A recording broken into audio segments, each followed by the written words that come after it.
look at that? Any changes or anything? Not that I saw. Nope. All right, minutes are approved. Secretary. Visitors' comments, rules of order, just if you come to speak, make sure you state your name and address for the record. If you have anything to say right now that's not on the agenda, now's the time. We can't do anything about it, but we can listen to you. Hi, I'm a visitor. David Walton, 1 Templepia Street. I just wanted to take a moment and congratulate the Brazoswood School District, the Brazoswood High School water polo teams for making the state championship and qualifying for state championships once again. They are consistent qualifiers, have been there every year since at least 2018, with the exception of 2020 when the tournaments were canceled. The boys and girls teams will be well represented by athletes, some of which are city employees, and are led by a fantastic coach and pillar in the community, Robert Brown. Thank you. Thank you. Good job. Robert Brown's a good man. Got some good kids worth playing in for him. All right, first item is a public. Sorry, are we still? Sure, go ahead. Hi, my name is Susan Buell. I think I know most everybody, and I appreciate all the service and time you give to the city. But I just wanted to tell y'all how disappointed and disheartened I am with the clear cutting of the Wasatch property, the 300, 400 blocks of Wasatch. And I had a couple of questions. One, I wondered who, you know, I came to the couple of city council meetings when the developer stood up and he said, we're gonna do everything we can to save as many trees as we can, but that didn't happen. And I'm just wondering who in the city monitors what these developers are doing? I know there was a big mistake behind Buc-ee's and it got clear cut. And then I wanted to know what the ordinance is for replenishing trees and who reinforces that or enforces that. How much can we talk on this? He talked to this guy. Can't talk. Yeah, you can, What we could do is add it to agenda item on the next meeting. Okay, I think it's worthy of discussion. I know there are other people that, you know, feel the same way, and I don't think I'm a lone ranger on it. There's So. people up here that feel the same way. so. Eddie has gone through the process with all the time, and you might just. You can't talk about it. Okay, all right, so. Don't talk to him. please don't. All right. Okay, well, thank you for listening to me, and Thank you. if you feel like it's worthy of putting on the agenda in the future, I really appreciate it. All right, thank you very much. Sure. Let's add that as an agenda item for next. Yes, sir. All right, any more visitors' comments? All right, item A, public hearing to discuss food court guidelines and zoning restrictions. So, call the public hearing. Thank you, Mr. Chairman, Planning Commission members. Tonight, staff and City Council is asking for a public hearing to discuss food truck guidelines. Over the past several months, there's been, staff's received, I guess, several inquiries if there could be a food truck court. And we really didn't have any specific area that we had them zoned in. So we've been trying to gather data on where, you know, looking at two things, guidelines for food trucks, and that had been our main focus, but then also food truck courts. Tonight, really what we're asking, I think we've received, you know, at least from Council and Planning Commission, the concept positive reception on a food truck court. The question really that staff needs guidance on is what zone would you want a food truck court? And then possibly some guidelines on parking. That's been the struggle on the staff is, okay, how do we determine the number of parking, based on, because a food truck court can vary in size just like a restaurant. We did try to reach out to San Antonio. They seem to be the only one that we've been able to find that has food truck court baked into the zoning code, but we couldn't find the parking requirement guidelines. And so we have a call into him, but we haven't been able to touch base with him to see if there was a sample that we could give you. So we're still flying a little bit blind and without an example, really to give you other than our own, parking, tables. And that, but this are the two questions that I think that council would appreciate, some input is what's the appropriate zone or zones do you foresee food courts in? And then if there's some established parking guideline based on our own tables or someone else. Anybody else here that's to speak about this on the public hearing aspect of it? Well, I'll just say something real quick. The only reason I'm here today is because Renee couldn't make it tonight. He's in another deal. But just to clarify on food courts is the concepts that we've been bouncing around on food courts is that the ones that we've seen, that I've seen, there's a real good example of one in Tomball. But basically, if you could just go back and just look at there basically two types of food courts that you see around different communities. You see the ones that it's basically is like the food court that you have at the mall. Instead of having individual restaurants with a open area and stuff like that, is that you'd have individual food courts. Food trucks would be able to lease the space, and then the property owner would own the inner space where tables be set up with restrooms set up with a lot of them. What they'll do, like for Tomball example, is the property owner sets up, they have a building there that provides all the drinks. So the food vendors they don't provide drinks. They buy their drinks from the property owner. So it's everything from soft drinks, teas, and beers, and all that kind of stuff. And I think they also have a restaurant in their building too. But so when it comes to parking, the way they've done their parking is they look at what kind of capacity as far as number of tables they have, and that's how they determine what their capacity of what parking requirements are going to be. And so if it's three people per car per table or whatever, I don't know what the ratio is, but that's how they look at it. The other concepts you see around, and it's more of in the outer areas of cities, it's more of a parking lot that food trucks, again, they lease space from the parking lot or the property owner, and it's basically a drive-up type deal.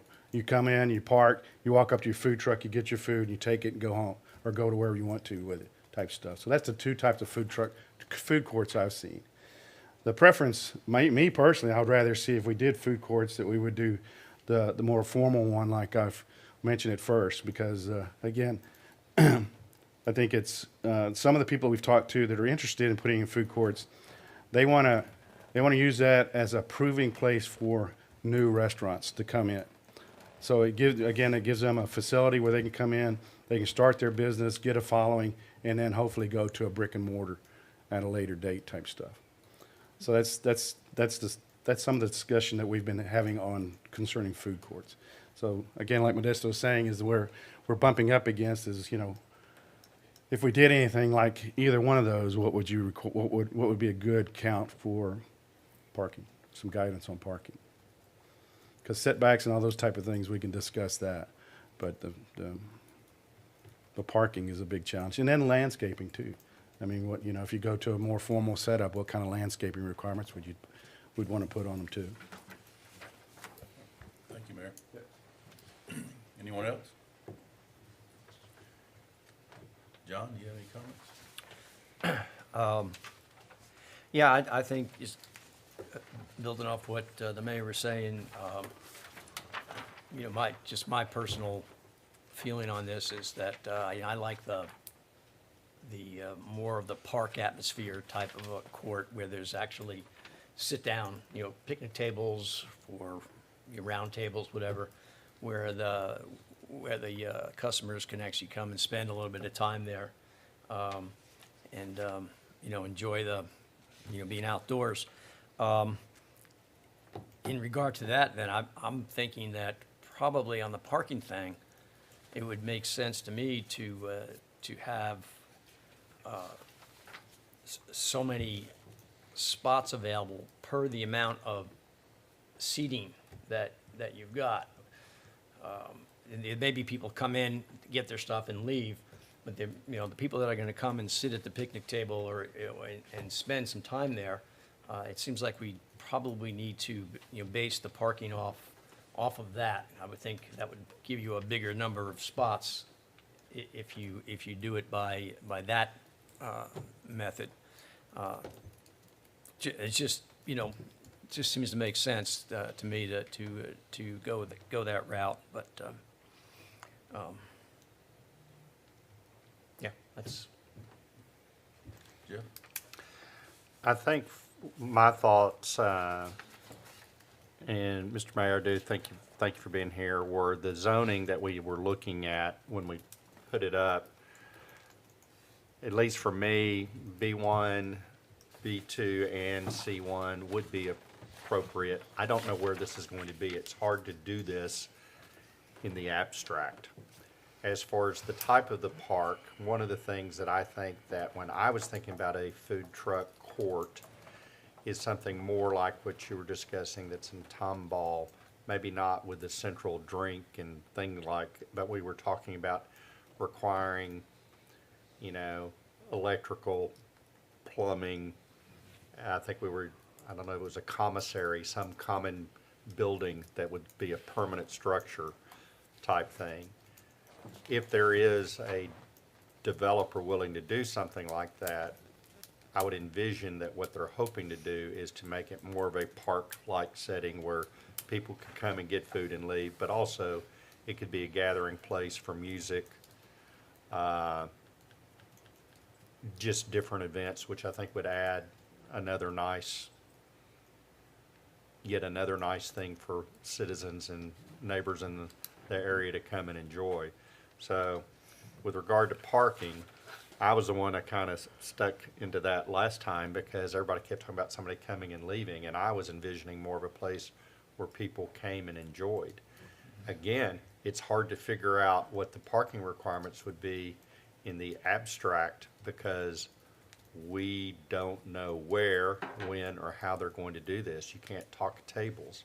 So I like the idea of a minimum of one spot per truck for the people who work there and one spot as a baseline for customers per food truck.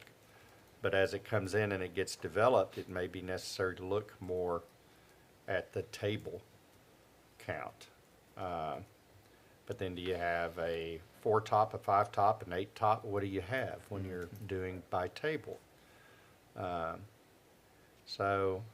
There just needs to be parking for people because it doesn't benefit for people to come and enjoy a park-like setting where there might be music if there's nowhere to park and it winds up encroaching on neighboring businesses or neighbors.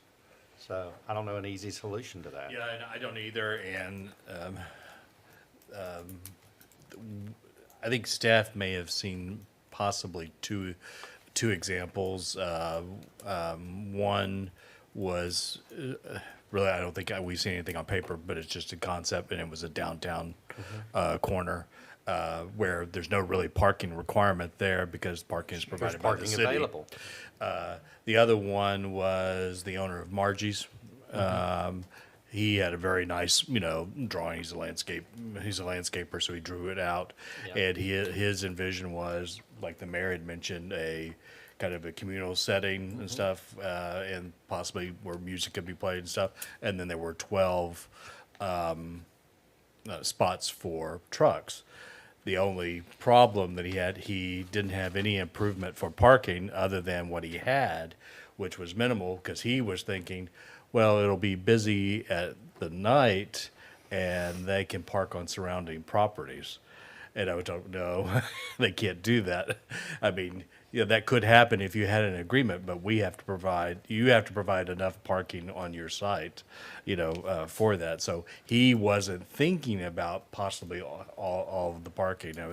And so that's where it came up. It's like, well, we probably need to, provide, guidelines. Just because you have a vacant space today next to you doesn't mean that's going to exist tomorrow. I mean, that's been the thing. We've had some things in the past where people had agreements with surrounding businesses for after-hours parking, but we made them get that agreement in writing to make it work. I mean, I think this is exciting. You know,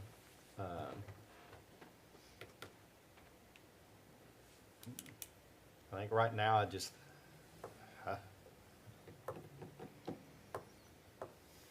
rely on the engineers to think on when you're doing like a minimum per truck, but how to incorporate it into, I don't know how to do it. It's where it's not just black and white, it's gray. How to envision it, maybe the landscape architect person could Funny, help because us. me and Todd actually looked at this together recently. So Margie- That's all I have, but I mean, I like the idea. I am more in favor of something that is a location, where there could be not just drive up and then leave. I'm sorry, I just want to get me through, Yeah. so you could, when it gets to you, can enlighten us. Thank you, Jeff. Thank you. Mary? I thought that the city probably needs guidance for 2 food truck courts, one with infrastructure and one without infrastructure. The market we have downtown is, of course, without infrastructure, and they have the generators and such. And I don't know what guidance we have set up to do that now. It may just be health codes and such.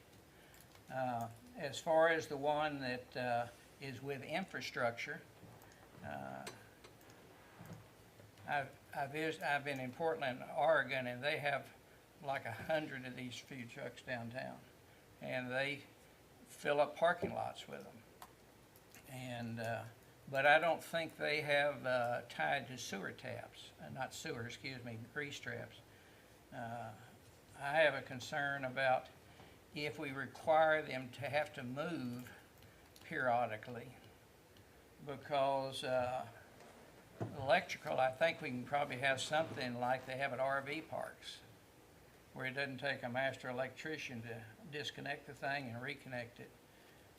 But I don't know if you'd have to have a tight fitting for the sewer tap, not sewer again, the grease trap.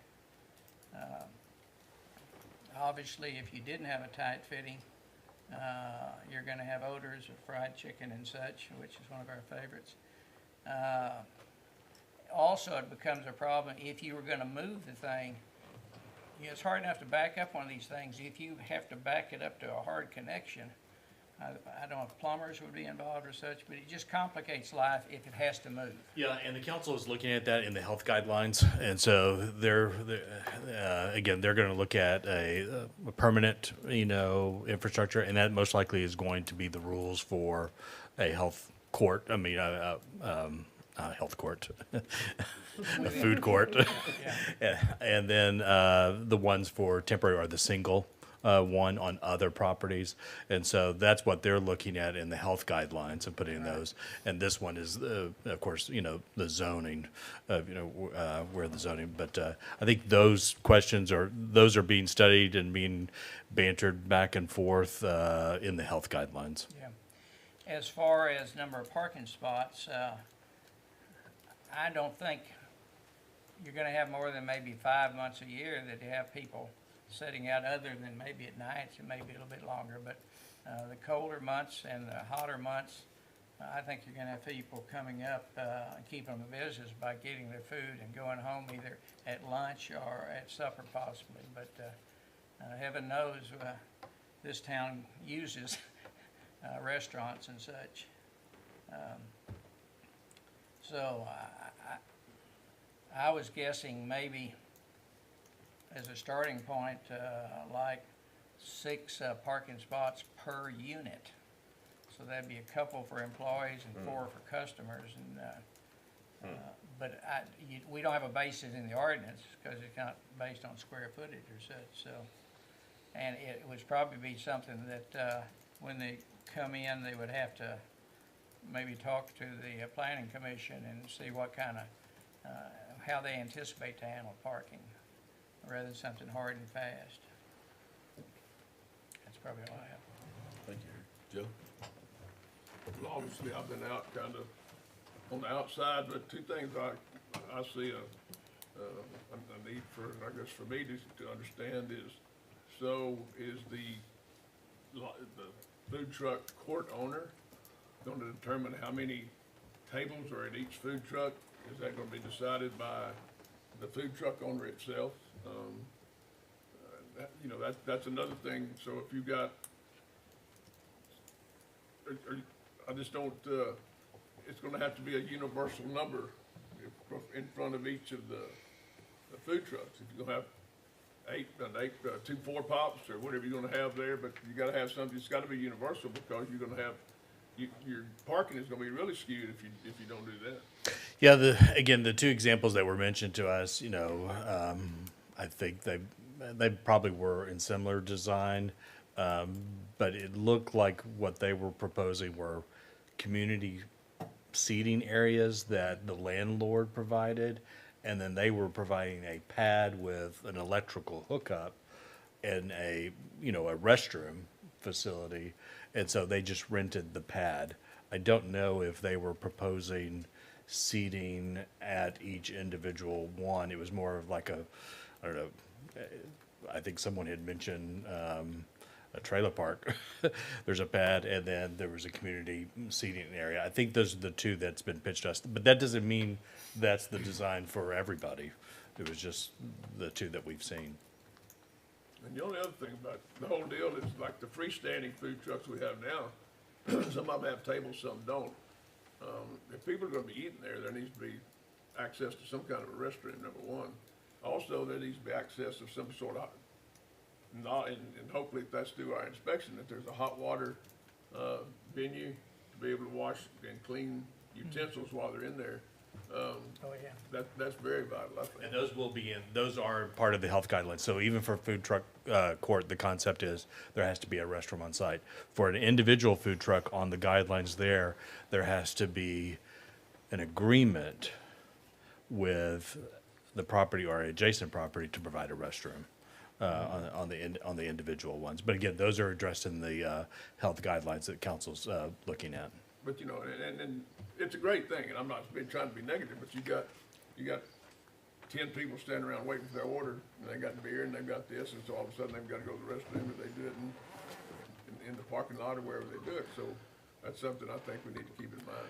I think what we had discussed, at least at the last meeting, because there's going to be a hard structure building that's going to have, like, for cleaning and dumping, there would also be a requirement of a restroom attached to it. If the building would have a restroom, or there'd be another building with a restroom for the customers. We kind of tossed around the number they would need of each, and then they said, well, the restaurants in town usually have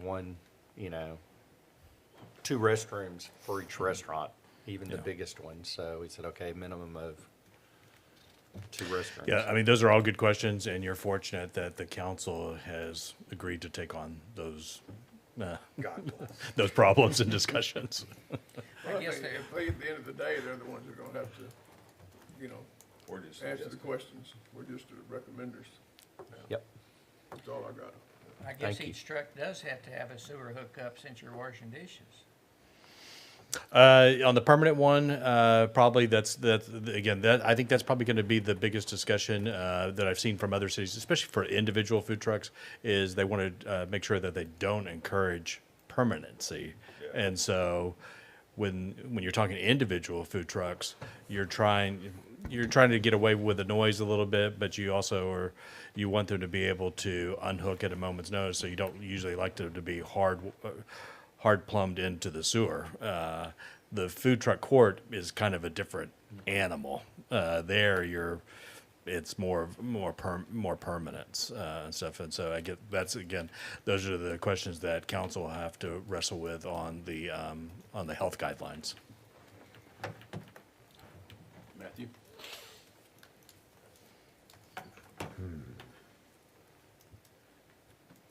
Well, the 2 to 3 parking spots I thought was a reasonable and realistic. You know, 3 being definitely being the. I'm just.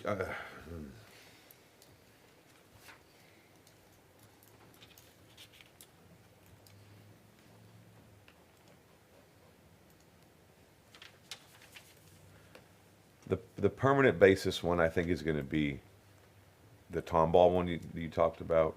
That's the one the mayor has seen. The Tomball one has a great setup in my opinion with the fact that the landlord or landowner has his own year-round constituent inside the building, having it's not the biggest restaurant. It's a nice I think 6 top inside, but it's a year-round. It's there 24, not 24/7, but 365. He doesn't rotate it out.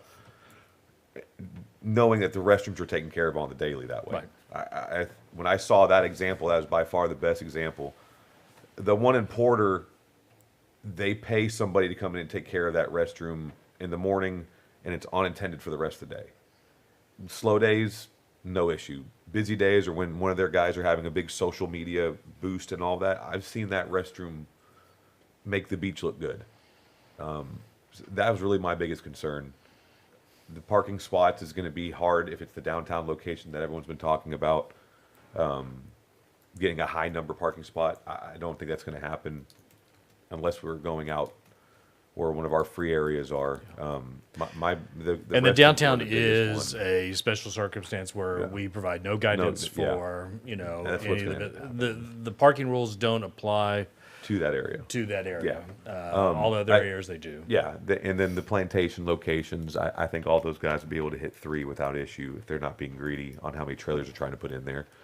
Honestly, I think we need to have a trailer limit too, depending on the lot size or depending on the area size. I mean, I've seen the Porter one have 6 trailers in it before, and I've seen it have 13 trailers in it, and it was just ungodly when they had that many I trailers do in. think like any of the other developments, usually what limits them on what they can put on the site is, of course, the size of the lot, the parking requirement and landscape requirement usually starts to restrict them on what they can put in there. And I would think that probably would start to narrow down. And then again, they still would fall under normal drainage requirements as well. Requirements. And I've heard a city in Louisiana got bewildered by when they started bringing in half-size trailers. So I didn't want us to get caught off guard by, the proof of concept for a permanent restaurant. Well, we don't need a 25-foot trailer or 30-foot trailer. We need a 10-foot trailer or an 8-foot trailer. And we can just pump it out. I didn't want that to be a backdoor way in for them to having 16 trailers on an acre lot. Yeah, to go back to the Tomball example, is that they have, one of the requirements they have is that there has to be at least 10 feet between each trailer. I like that. And so then you start looking at the footprint of property, and that starts determining how many trailers you can have there. I like that. They also have a requirement as far as mobility, because we're struggling with that too, be it just a onesie or twosie that's out there or a food court is that on a food court, on theirs, they require that every 6 months they have to move. So they have to basically prove that they're still mobile. Yeah, and I think that should be something that should be definitely held into the court ideology of us implementing this. I mean, I'm all for it. Yeah. Like I believe So everybody this is else it. on This here is is. Tomball right Yeah, here. this is 403 Eats. I just now Yeah. noticed that. Yeah, no, that's this whole time I've been looking at it, I was like, I'm pretty sure that's what he was talking about. Yeah. And the setup that they have with garbage on the end lot, the fact that they have a permanent building that has permanent residents, so that the restrooms are taken care of on a daily basis or an hourly a normal basis. I think that's a really nice feature to have all together for the park setup. But yeah, my biggest concerns are the garbage, the hookups, not having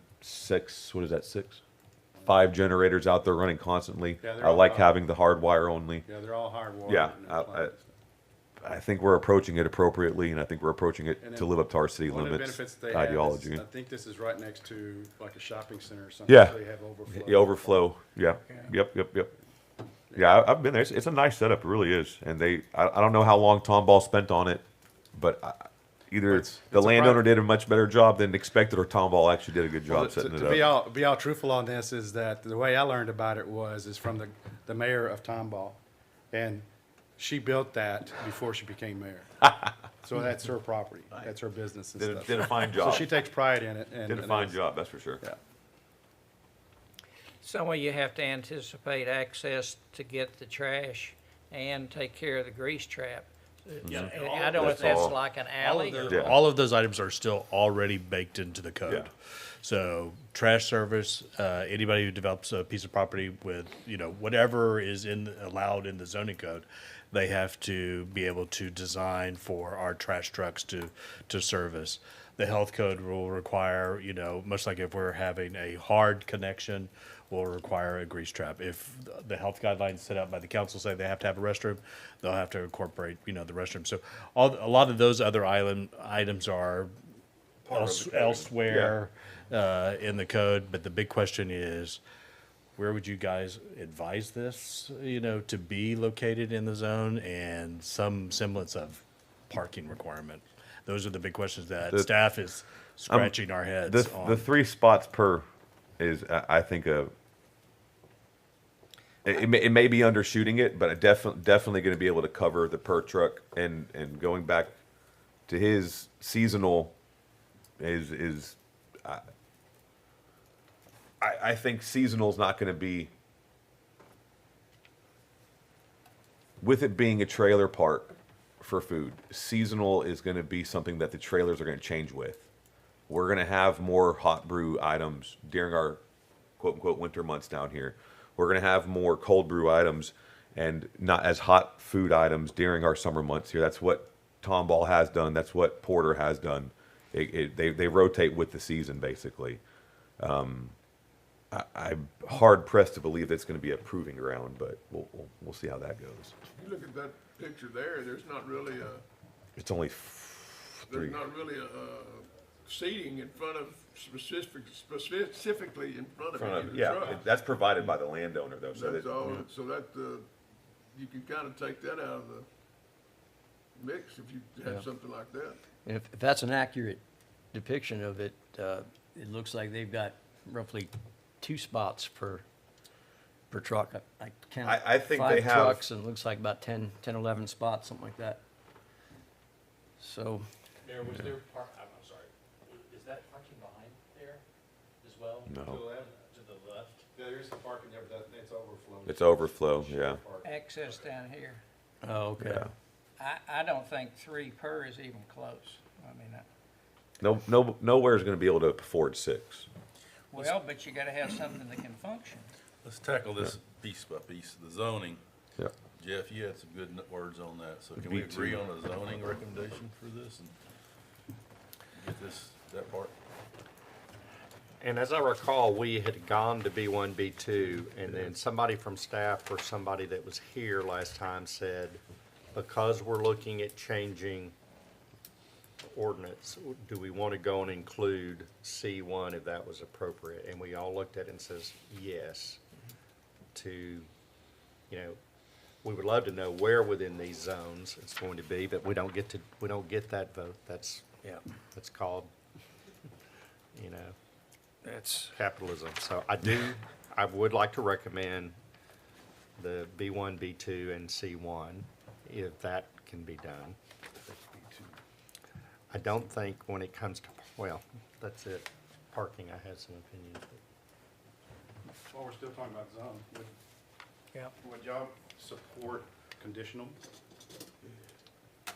So that, again, that helps control the number that you have and stuff. I don't particularly like conditional because you start creating winners and losers.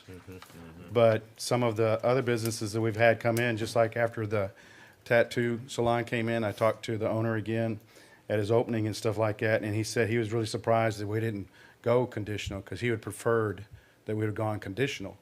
And I said, well, why is that? And he says, because that's how you can keep the bad players out in that business, is because you can look at what their business model has been and determine if that's what you want to do. And I said, well, again, you're getting borderline winners and loser type stuff. So, Well, and for somebody who was so prepared and Yeah. did his homework and spend time educating in any one of his meetings in council or planners, that wasn't something he brought up. yeah, Not once. yeah, that's Not yeah, once. I know. Not one So- time. Yeah. Not one time, so. Yeah.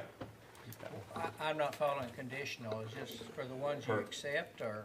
Yeah, what you do is that every request to put in a food court That's would a have to special. come to either planners or Okay. council Yeah. to say, yeah, we will allow it to Yeah. come in. Which helps with the context of, we usually just deal with certain things of a certain size. Right.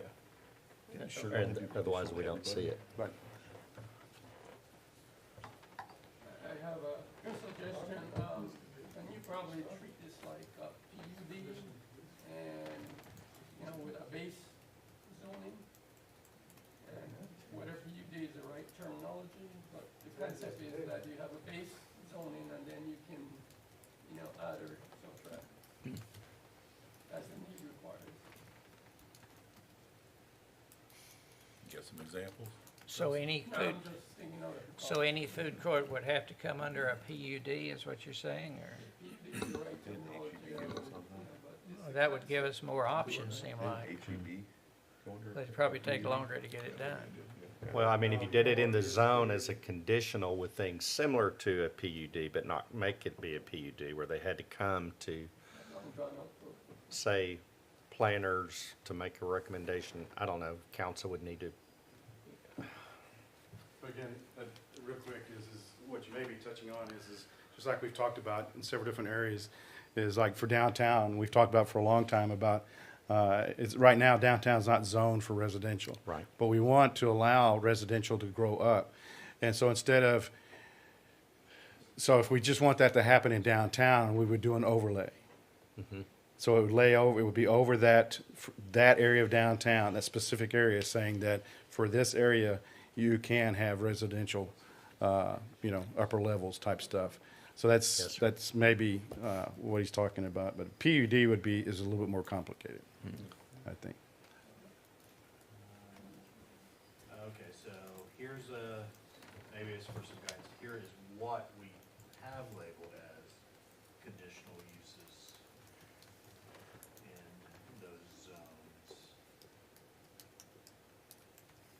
I don't know if that Okay. helps, but. I got you. The B1's interesting. Supervised living facilities and churches.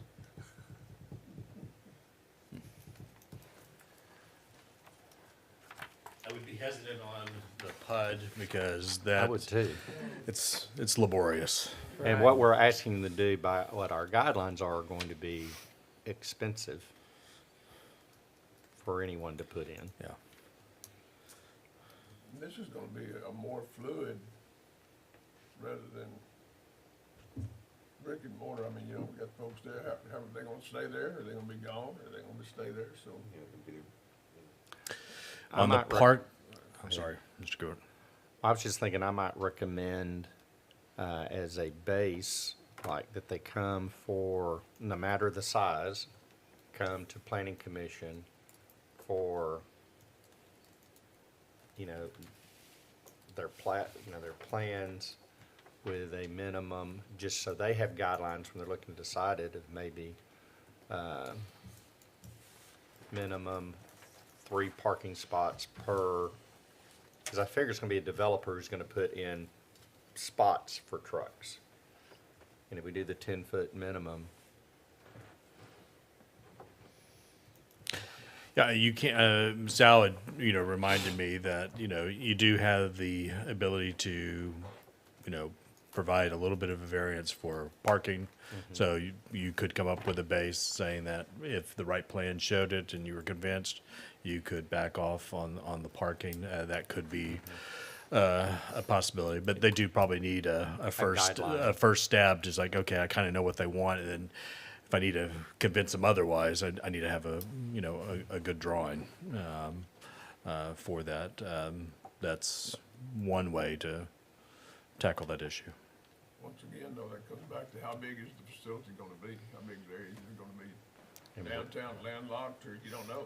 That's the deal, what the owner might wanna come in and do. Yeah, I mean, Downtown, the parking requirements may be my different. personal feeling is that, you know, we've had 2 or 3 kick the tires. It's gonna be the first one out the gate. And then I just don't know how big the market, you know, is. You know, there may be one on one side of town, one on the other, but I don't think we're big enough to have 4 food truck courts, to satisfy, you know, the market. Where is Plantation? Which zone? I see orange. Plantation is primarily B1, It is B1? primarily, yes.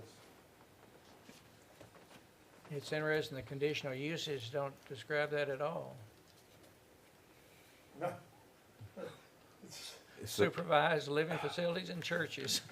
That ain't B1. I mean, Plantation, But if you go up and dairy look, bar is there. they got everything else listed up in, drive-in, eating places, groceries, all that's listed already up there. Where is that? Okay. Up Right. there, okay, good.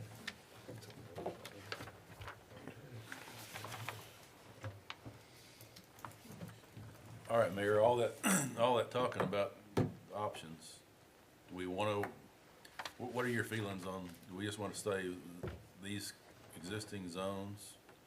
Yeah, I think what we're looking for is y'all go ahead and give us recommendations on which zones. Again, you know, it's all gonna be limited on what a property is available and all that type of stuff. So like Modesto was saying, is we're not gonna be overwhelmed. And I think at best, I mean, it'd be, I don't think we'd have, I'd be surprised we have two large ones, type stuff, so,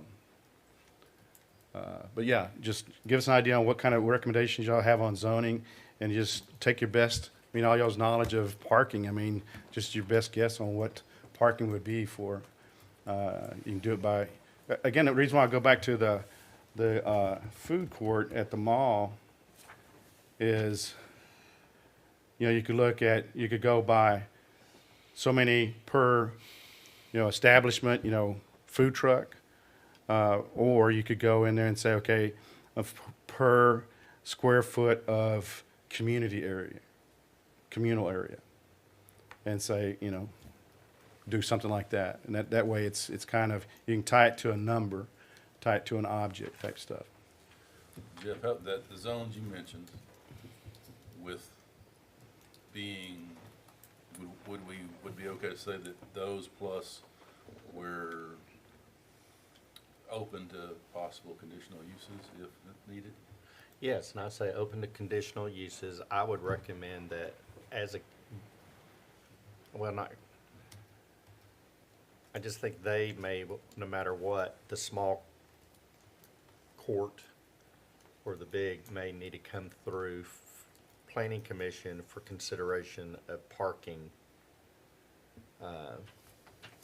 variances, and then. And again, you know, I was just thinking now is because this is something new for us, is we could say that any request needs to come through and go through the process so that y'all could look at all these things that we're talking about.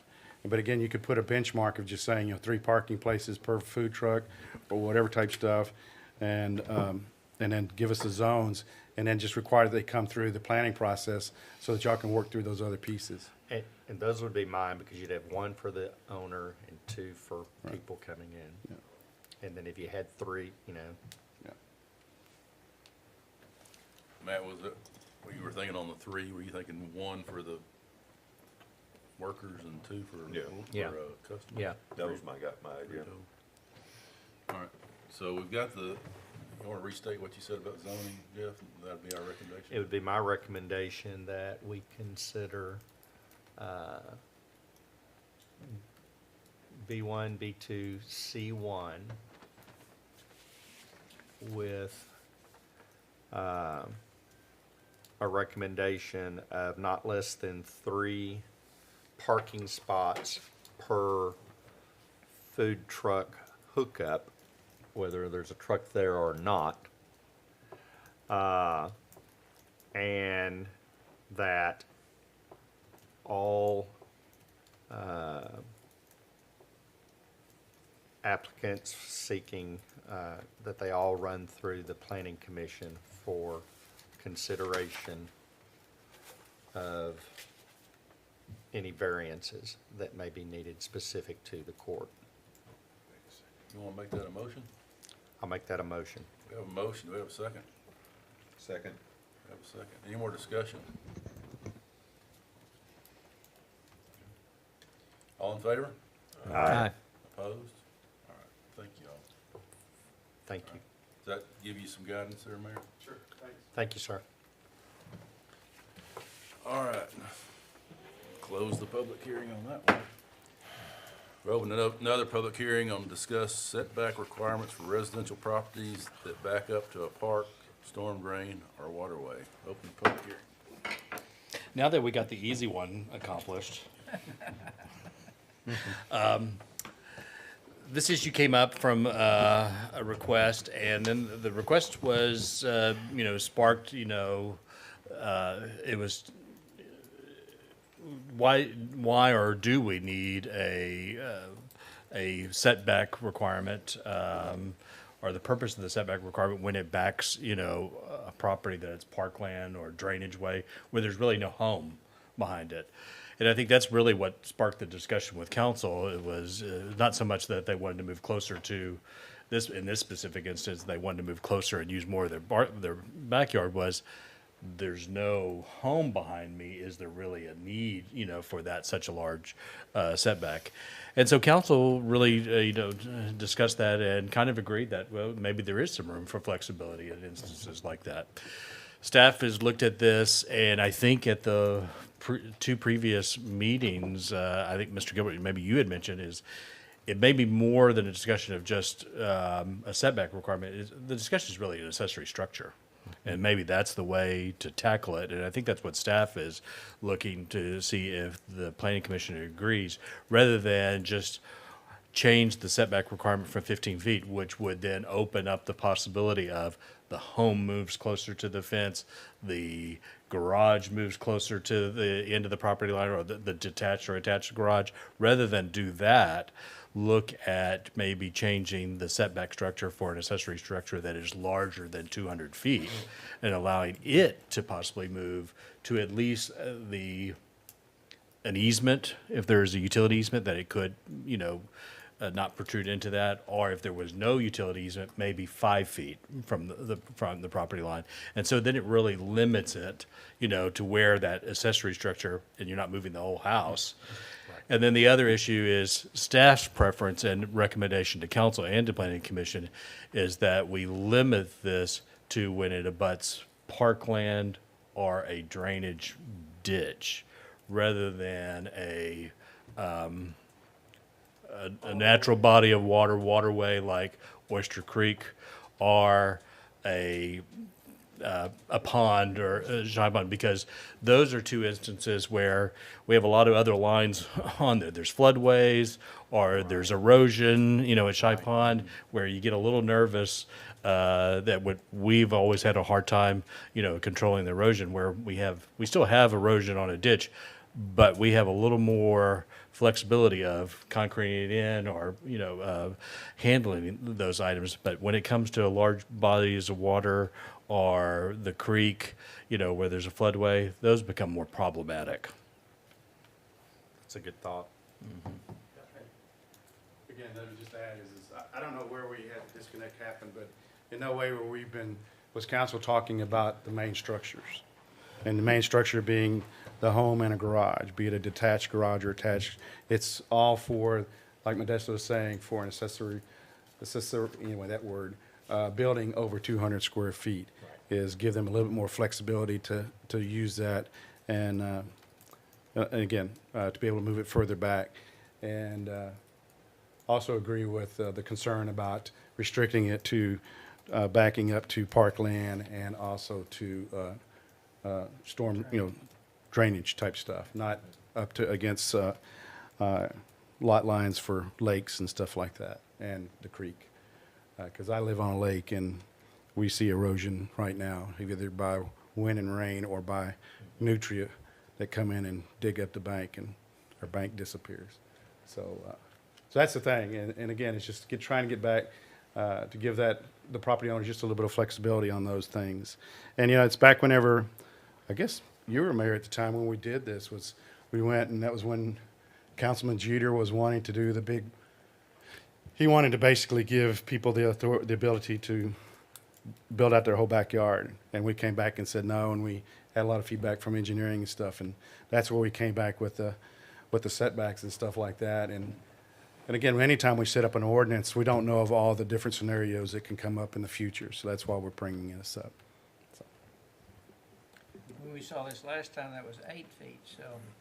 Yeah, the 8 feet Yeah. is probably the 8 feet is an example of just what was in this instance by this park. Okay. There was there is a utility easement of 8 feet in this instance, but there could be a utility easement, behind your house that's 10 feet or 5 feet. I don't know. Or there may be an instance where there's not a utility easement. So staff was recommending, if you live by drainage, it could go to the utility easement. If there's not one, then maybe set a hard one of 5 feet, as the minimum of whichever prevails.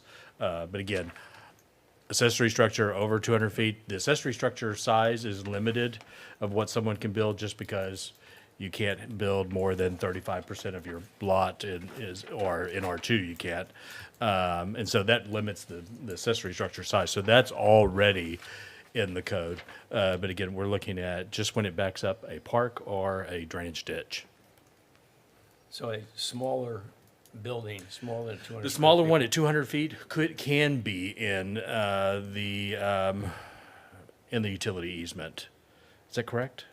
It says 15 feet. No, it can't. It has to be a 5 foot. It still has to. Okay, so it still has to Or be. utilities. Yeah, Or utility, okay. yeah. 5 feet or utility. That probably is abused quite a bit. We catch those when we have to do drainage work. Do we need to be specific on which codes? Obviously, it's not a state, but seem like R1, R2, or? No, it would be any property that would back up a park or a drainage ditch. And Do we have any concern on the size of this accessory building? in this instance, the one that was proposed, I think, was 360 square feet. But again, it was limited by the build-out of 35%. So, if their home had been smaller, I don't know. We hadn't talked about the size. It just cannot be the main structure. Well, it's the opening of that can of worms, as they say, when you start increasing the size of the accessory building, or not having a maximum on that. Because people get very ingenious on the accessory use. David, do we have a size restriction on an accessory structure other than the build-out of the lot?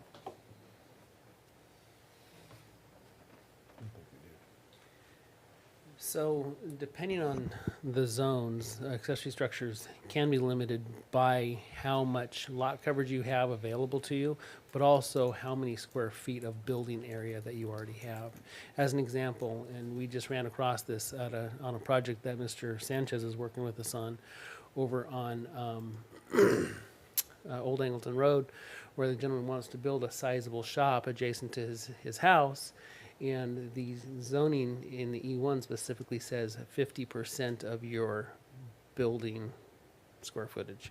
So we can limit the size of an accessory structure. In most cases, though, it's going to be limited by how much available square footage you have and just practicality of putting that somewhere usable in that rear yard. The one that brought this to our attention in the first place, he had a very small usable footprint in his rear yard, which would have limited his the size of his building, but he was talking about something larger than 200 square feet. So he would have had to have adhered to the full rear yard setback without some sort of statutory reduction. Do we have a definition of it, what an accessory building can be used for? An Like it can't access, be an apartment, I would assume. no, well, we don't allow second residences in residential zones that, except for the R4 zone, which is multifamily residential. So, excuse me, you couldn't use an accessory building as a second residence. We do have provisions that allow additional living area, but they have to be part of the primary structure. Mr. Sergeant, if we did, my mother-in-law would be living in one right now. Lots of Well, I people's thought mothers-in-law would be living Yes. in But can you have a sink out there? Yeah, so there's You no. can have plumbing. So yes, you can put plumbing into an accessory building. There's nothing in the statutes or laws or code that says you can't even have a second kitchen in your house.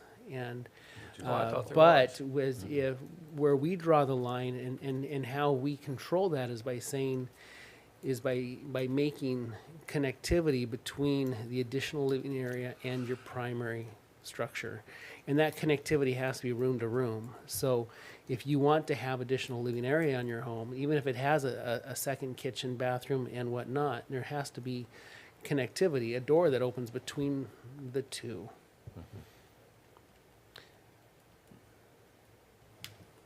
John? But as far as having an accessory building used as an apartment or a second dwelling, that we would not allow. John, anything? I do like the comments there about not including the ponds and the creek. I think that's something we don't want to overlook because that could cause us some problems. So, yeah, I think limiting it to the trenches and parks makes a whole lot of sense. Hadn't thought about that previously. Yep.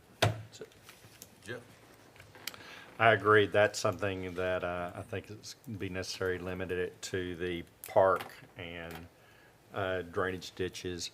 I think that I don't have any problem with the setback to 5 so long as it doesn't encroach upon a utility or any type of easement. I want to limit the size of the structure base that it cannot go above existing guidelines for how much building percentage of the lot that it would cover. And it never crossed my mind that this wasn't going to be something that, anything other than the accessory structure. So I'm glad we're making that a specific point. Because we were all, in all of our discussions the last 2 meetings, it was always going to be an accessory structure. That's my thoughts. Thank you, Jeff. Harry? In the backup to parks, is there any elevation concern or guidelines they have to follow setting the slab? No, There is for the main residence, but not for the accessory building. well, there's a 35-foot maximum height. So that's the top of it. I'm talking about flooding. As far as slab heights are concerned, we do have areas that are now in designated flood zones, and I'm sure Mr. Sanchez could enlighten us all on how that works. But because it's an accessory structure, you don't have the same limitations on slab height as you would with a dwelling. FEMA looks at dwellings different than they look at accessory buildings, whether it's a garage, carport, shed, or something similar to.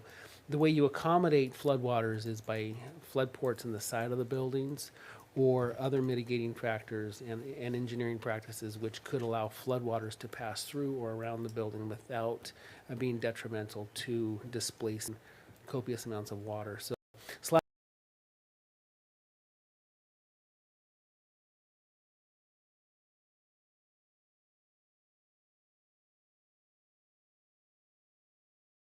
heights isn't necessarily it happens to be in that designated FEMA flood area. But in any case, the engineering department would work with the applicant and the building department to make sure all those parameters are looked at, discussed, and all those variables are considered. Give us a side too. I don't know, can I just add a little? Oh, my goodness. Well, the reason, as David pointed out, that quite a few areas have now found themselves in the flood zone officially, right? And that kind of turned things around. And as far as finished floor elevation, David is right that the residential, there's restriction to that. And partly because they don't allow residential to be flood-proof. So, and as far as a non-residential building, like in the case that we're working with currently, which is the first case that came to us since this new mapping changed, that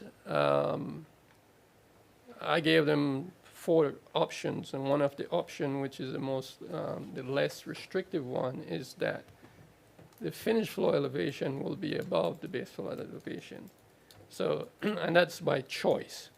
So it's not necessarily that they have to build to a certain elevation. But in this case is one choice that by putting that elevation above the base flood, that they also minimizing the impact to their next door neighbors, right? And I'm saying that because that elevation going to that level also gave spatial parameters that they have to be so many feet away from their next door neighbor's property, right? So, so that's the only case. And then as far as having openings, you know, below the buildings and what's not, you know, that's hard. Another options that to kind of minimize the impact, but at the same time, give the ability for the homeowners to, you know, make choices. So, so it's a little bit of playing around with the different parameters. Thank you, Dustin. Modesto, one thing that came up before we talked about was a button up to parks. I guess it could apply to the drainages too. One of the things on the election for the voting was about selling Parkland, so do we need to address that possibility? Yeah, I guess that could happen. I mean, we've been very stingy when we've sold Parkland. The 2 that I can remember in the past was a parcel in the HEB area, once that became commercial.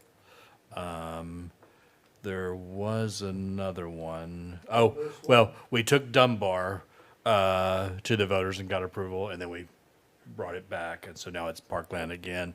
And then the one that's before the voters now, which is off of Timber Creek and Lake Road. Is there another one that we've taken for sale? Just a small one over here on Circle Way, but that was viewed at HEB. That's the one that was the first one I mentioned. Okay, that's what I mean. Yeah, and so I don't know. I mean, I'm sure there's been another one, but council's been very stingy about releasing something, and a lot of them are. There's actually very few that are developable because they're landlocked. Now, in this one instance, though, well, there was one other one. In this one instance, yes, that could be sold, and that you could put some homes on there. The other discussion was on Cruise Park, but we run into a buzzsaw on that one, and so staff will be very reluctant on, you know, recommending Parkland for sale. That'll come from council. We got our feathers cut on that one. No, you have down restrictions there. Yeah. Down restrictions, and also the big one on that one was, the big restriction was, it was purchased, or no, it was the home loan, not, it wasn't the homeowners, it was there was a provision that it had to revert back to the original buyer of the bank, and the bank no longer exists. So then the question was, well, who does it revert back to? So it was dropped. And then to kind of answer your question also is that, you know, if we would go forward with this, that, yes, there would be some people that would take advantage or utilize this on their existing homes that are up to a pocket park, for example, now. But to answer your question is more of after the fact, because we would already put it in place. So if somebody took advantage of it, they've already put that building, you know, up against that property line or against that easement.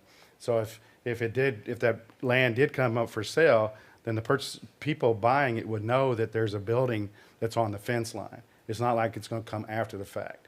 And so it would no longer be Parkland, so you could no longer, anybody else that hadn't taken advantage of it before it was sold, they couldn't back up, because now they're not backing up to Parkland, they're backing up to residential. So people will be aware of it whenever they bought their property and decide if they want to buy that lot to build their house, that there's a workshop up against fence line. Joe? Been a lot of rhetoric here tonight that I've digested, and seems to cover just about all the bases. Matthew? Nothing. All right, we got a good verbiage up there. Does anybody want to make a motion?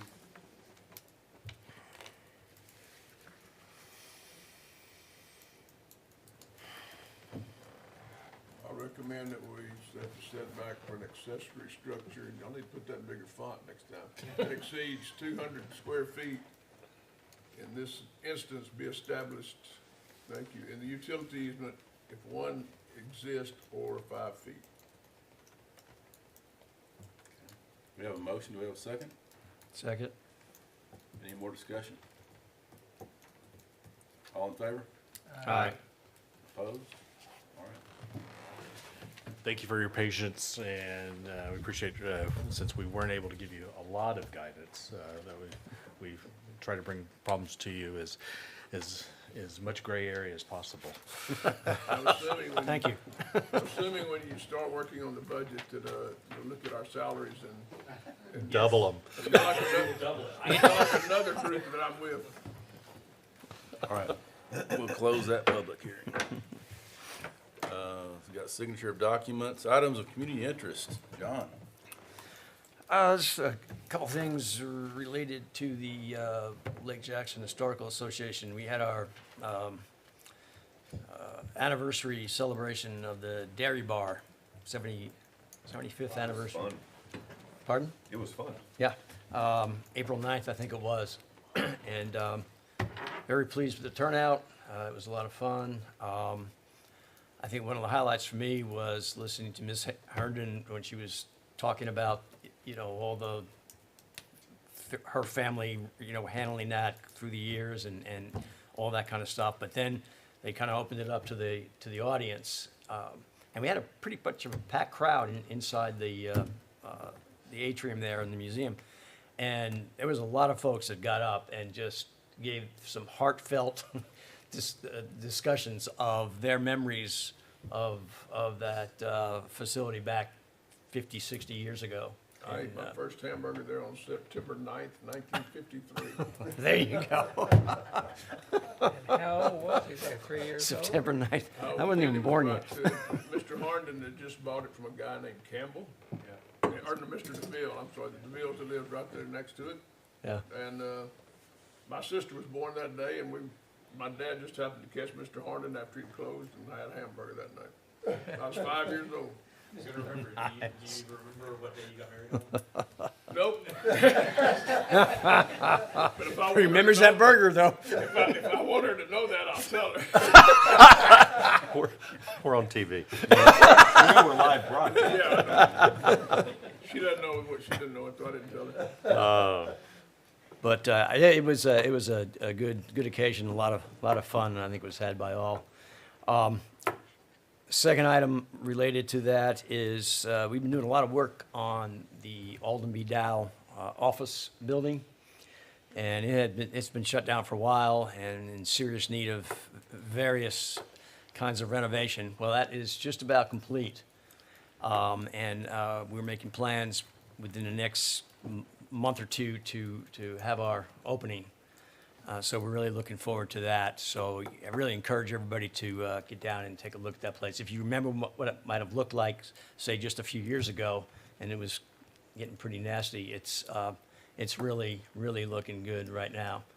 And we are very pleased with the economics of the whole thing. We were able to get the majority of the funding through grants to get that work done. So that was a real jealous for us. But it's looking good, and can't wait till we get it open. Thank you, John. Jeff? I think what I would like to say, the only thing I have is looking around in the city, and today I saw Buster Buell at the courthouse. And last night, he told me last night was his last meeting, and it just kind of hit me. And I wish Vinay had been here, because I know he's up for reelection. I just love, not only in Lake Jackson, but our surrounding communities, that more and more people are trying to get involved in municipal government. And I know probably all here, we probably have all voted generally.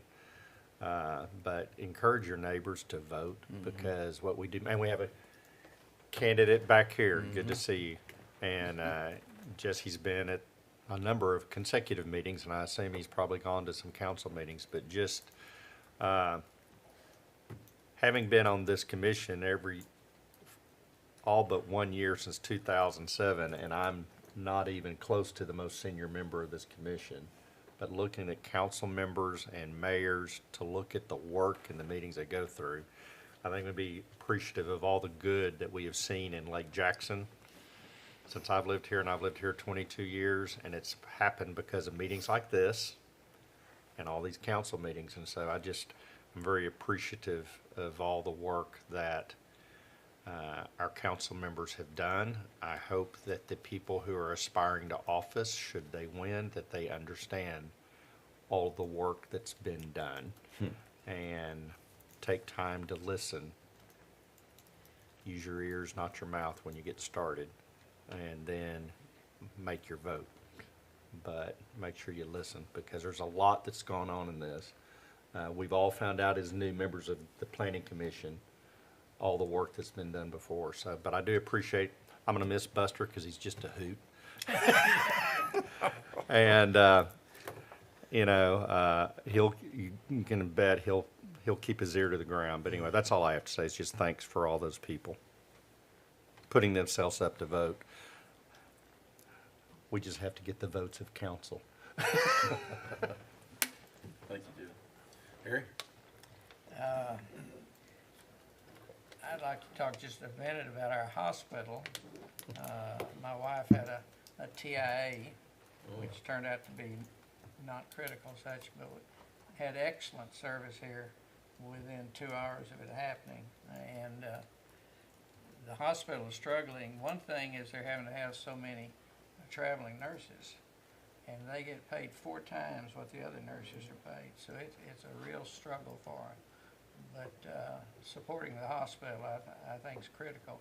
When you have a stroke, you don't want to get on a plane and go to Houston, because that's eating up the time that the medicine can do something.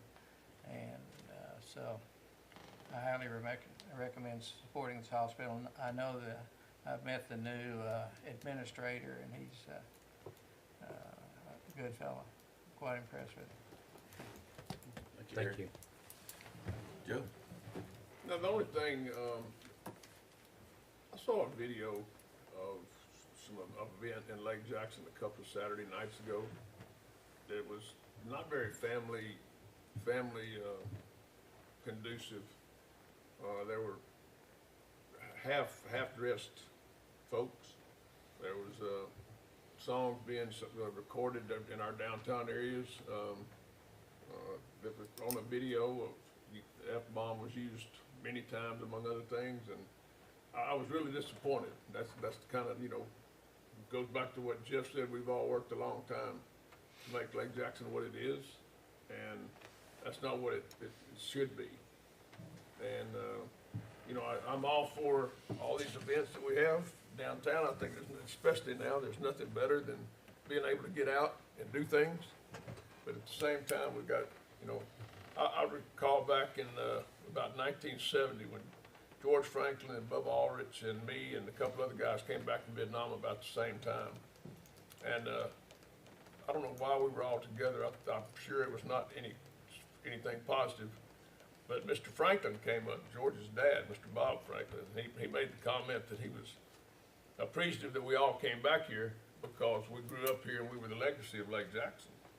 And that's what I want, positive legacies from Lake Jackson. And I don't want, I want it to stay there.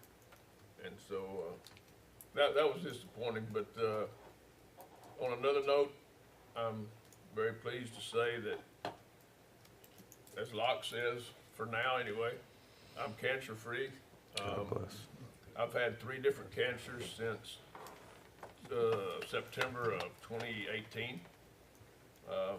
I've had 4 cancer surgeries in the last 2 cancer surgeries in the last 4 months. That that got it all, they say. As Locke says, as they say. So, but I'm very blessed. Prayers, support from everybody, and I appreciate it. Thank you, that's great. Good news. Great news. Matt? It's hard to follow that one. Yeah, that's a, but I don't mind following it because it's great news. No, I know our city's been through some interesting times here in the past few months. So I think we're doing a pretty damn good job with what we have.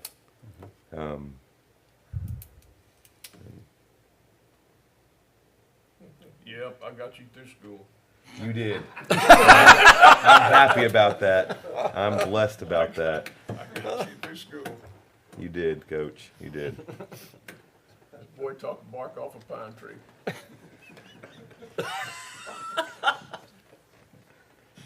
I learned from the best. Locke, you have anything? I'm good. You never have. You know, I'd like to go on note that you very rarely have very much community interest. Try to put a stop sign here. Hey, don't even think about getting the stoplight out. Yeah. I'm good. I'm good. I'm blessed with a great counsel here.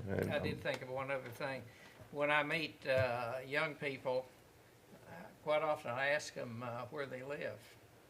And the last couple have been, they've moved to Lake Jackson. And we went through a long time if that wasn't happening, so I think that's a positive turn. You included. Not as young as you think I am. Everything's relative. Compared to me, Young is relative, my friend. young to me is 169. Aww. 10 years less than me. Everybody blushed. That's a good segue. Milford, what you got? I have nothing more to add to that. Mayor, anything, words of wisdom for us? Words of wisdom, probably not, but as far as what Joe was mentioning is we just became aware of that today, and we're looking into that situation. I was appalled by it too. It was sickening. Yeah. And the problem we're having is after an event like that, there's trash and stuff. I mean, downtown is torn up, but we're not trying to leave it trashy, and they left it trashy. And we're looking at this. Potential council candidate, do you have something for us? No? No, sir. Yeah, vote. Now you're up to a full percent of voters voted yes. 1%? Not even 1%, 0.5%. Jeez. 0.5% as of yesterday. Wow. A lot of people don't know there's an election. Yeah, I know, I found that out today. I put a post out there and I said, thanks for reminding us, because we've forgotten all about it. Well, everybody's so confused because of the Yeah. runoff elections that start in the 16th. It's hard, you gotta You know, get your people there. That's the one that's going, I'm afraid apathy's gonna hit just because of where it is at the end of school and everything else going on. That's what it's gotta be. Is it the 24th? It's 24. 24, that's the election day, yeah. Early starts the 16th? 16th. David? You know, in my church circle, we've had many people, just in the past couple years, many people being, probably 4 or 5 families who have moved into this area for the sake of moving into this area. Didn't know why they're moving to this area. Didn't have jobs here necessarily. You know, they're professionals working from home or self-employed or whatnot, but for one reason or another said Lake Jackson is the place to be. We do have an incredible community, and it is in part due to the efforts of council, the efforts of our boards and commissions, but mostly just the people that grow up here, who stay here, and who want to continue to build up this area. And on that note, State Water Polo Championships, Friday and Saturday. But that's one thing real quick, to pass this along to Public Works. The way the wind's been blowing, my neighbors, I have one neighbor that puts stuff, you know, I guess they put it out in disarray because it ends up all over the neighborhood. But the sanitation truck guy stopped, got out and picked up the whole shooting match. Yeah. They need to be commended for that. Yeah, I've seen them do that too in my neighborhood. Yeah. Yeah, I second that. We've got a wonderful crew that comes around. They do a wonderful job. Eddie? Got nothing. Any updates on the? Literally nothing. all your pro- We've got a new water hydrant, a fire hydrant, Oyster Creek in Yopon. They finally did it, huh? This is the second time that it's been repaired, so it's vertical. It's vertical. For now. Yeah, I'm gonna say for now. Give it a weekend. Are you sure it got fixed? I know we Well, there's still a yellow thing that says out of service. But it's got, I didn't know if they were having adhesive drying or what, how it's connected, but, Come on, Eddie, you gotta have something for us. Got nothing. Everything's moving. Cool. Don't ask Sal, because he'll give you bad, I'll he'll get you I'll sad give you. Don't leave Eeyore alone. Modesto, anything new? What's coming, businesses wise and all that kind of stuff? Well, I'll still, David's letter, he updates council on a regular basis. The one thing is, we did confirm, we've received plans for Harbor Freight, so. Harbor Freight in the old Arlen's building, so I know it's been rumored, kicked around and stuff, but we now have plans in-house, so that was the big news. Looks like the Last night. Midlands and McAllister Delicatessen are going along pretty, are they still going along well? They are. Of course, any project is going to go at the speed at which the developer wants it to go. However, there is work continuing in those buildings, more on the Lamadeline side than the McAllister side. And if you'll notice the project that I think a lot of people thought was going to fizzle out and die, which is the Villa Apartments, you know, they're behind your house. Oh, yeah. They're the ones that are going up. Yeah, they're in the framing stage. Practically, all they do is take it off a truck and stick it up there. They hadn't built, they ain't drove a nail yet. But anyway, it's nice, it's nice, it's nice. Hey, Just keep moving it, keep Matthew's moving. diabetes telling us we gotta start moving here, boys. Thelston? Sal? I don't wanna say anything because the mayor's gonna say something. you're late enough, you, See, the only people, what's happening downtown is that we're making a mess. I don't know, it wasn't whoever it was. You know, we're struggling over there in downtown, we have a good contractor, but, you know, it's starting to challenge us. The good contractor's starting to challenge us. It's just one of those things, try to keep it clean and try to keep it cheap. So when are they gonna start tearing you up that way? That direction you're gonna go? Yes, I think that's the direction that they give us a traffic plan on today. We haven't really bought out on that one, but that looks like. Now, they started going on Circle Way, up Circle Way, which is another problem that we're having with them. Surprises that are coming up, you know, water lines that need to be relocated and stuff like that. He's hitting into our bunch every time.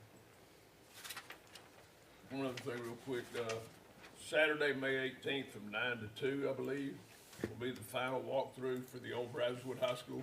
I thought it was over. It will be coming, the day school's out, it's gonna be started down. The 14th, isn't it? Did I say the 14th? Did I say the 14th? It's 14th. I think. Yeah, I thought I heard 18th. It's the 14th anyway, from 9 to 2. And, they'll start on the end closest to Dixie Drive because we're new as D-Wing.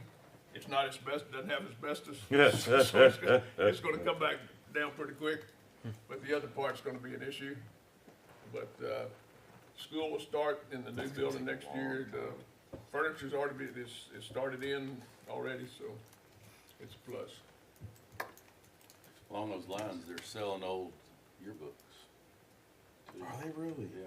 Yeah, they just about sold them all. You know, and those of you that, should probably are real disappointed that you didn't get a gold seat out of the auditorium either. Oh, yeah. Perhaps the ugliest seats in the history of the world. They went in 1969 and all they did was spray paint them and go on down the road. They never fixed them. Good old days. Anna, when's our next meeting? On June 7th. June 7th. And we're gonna add something about trees on the Yes, sir. agenda item. Is that, let me ask that question, so you hadn't adjourned yet. Is that project gone away? No, they're clear Oh, cut, okay, okay. going crazy out there.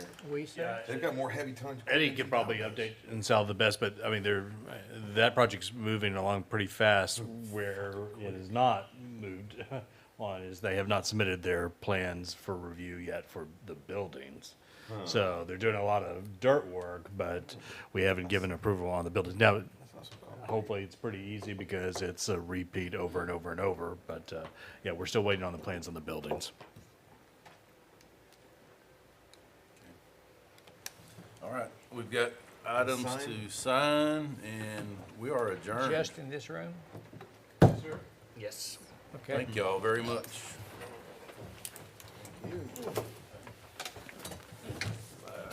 Sit that long, very long. Ditto.